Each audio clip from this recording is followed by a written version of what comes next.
¿A qué escala temporal se manifiesta el cambio global? Pues el cambio global se manifiesta a escalas temporales muy diferentes, desde los ciclos glaciar-interglaciar que conocemos, las transiciones entre periodos cálidos y periodos fríos, a una escala de tiempo mucho más corta, que podemos incluso ver como un cambio a una escala de generaciones humanas. Pero no solo importa esas escalas de cambio, sino también la rapidez o el ritmo con el que ocurren esos cambios en el pasado. Y en los registros que nosotros estudiamos, en el registro fósil, en los archivos geológicos de cambio global, encontramos evidencias de otros cambios climáticos que han ocurrido de una manera rápida, que nos pueden servir como análogos del calentamiento actual. Bueno, el cambio global se manifiesta a múltiples escalas temporales distintas. Y eso tiene que ver porque los mecanismos de cambio climático que están ocurriendo también se manifiestan en múltiples escalas temporales distintas.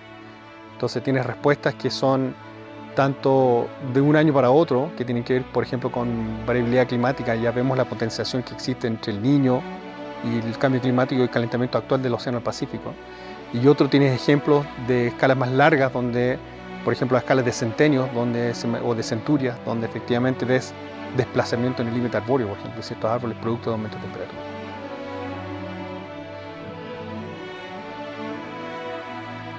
¿Qué procesos nos indican que está teniendo lugar un cambio global y cómo se miden? Bueno, pues podemos mirar en el paisaje y elegir cualquiera de los muchos que saltan a la vista. Uno de ellos, por ejemplo, puede ser los cambios en la hidrología o en los recursos hídricos. Podemos medir cómo está cambiando la cantidad y calidad del agua si utilizamos determinados indicadores, por ejemplo, en los lagos, y ver cómo, a través de la composición de determinados elementos que se encuentran en los sedimentos, podemos valorar esos cambios en la cantidad y calidad de agua en el pasado. O podemos observar cómo el territorio cambia en cuanto a las tasas de sedimentación y las tasas de erosión del suelo. ¿Y cómo podemos medir eso? Pues podemos medirlo igualmente, yendo a los sitios donde se acumulan los sedimentos y viendo cómo ha variado esa tasa de acumulación en las últimas décadas o en los últimos siglos. ¿Qué dice el pasado que nos pueda iluminar sobre los escenarios futuros de cambio global? El pasado nos ayuda mucho, la información que sacamos del pasado nos ayuda mucho a poder predecir mejor el cambio climático que nos espera.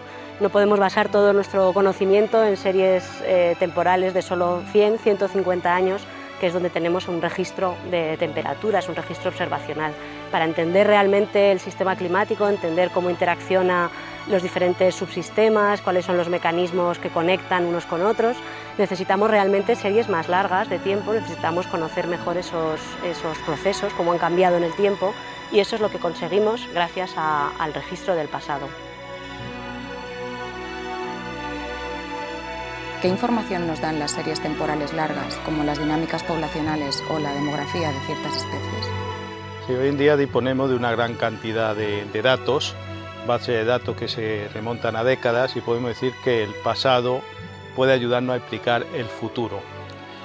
Esos estudios que estamos realizando en relación a esta información nos va a dar clave para discernir qué va a pasar en el futuro con especies animales, con especies vegetales, en función de la evolución del cambio climático.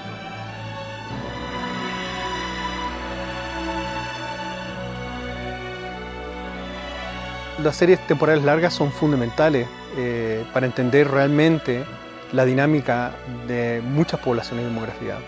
Porque gran parte del movimiento de poblaciones de muchas especies que nosotros estudiamos en ecología, en realidad no lo podemos estudiar utilizando metodologías tradicionales que tienen que ver con monitoreo de parcelas o sitios de estudio a largo plazo, sino que realmente, por ejemplo, los árboles que están detrás mío se están moviendo a escalas que son incluso de siglos en sus poblaciones. Entonces, para realmente tener y entender cuál es la dinámica poblacional, por ejemplo, cómo se acopla sincrónicamente con la variabilidad climática, necesitas registros largos de la demografía de esa especie. Entonces tienes que entrar, por ejemplo, a estudiar anillos de árboles, por ejemplo, para entender toda la dendroecología que hay detrás de esa población de árboles.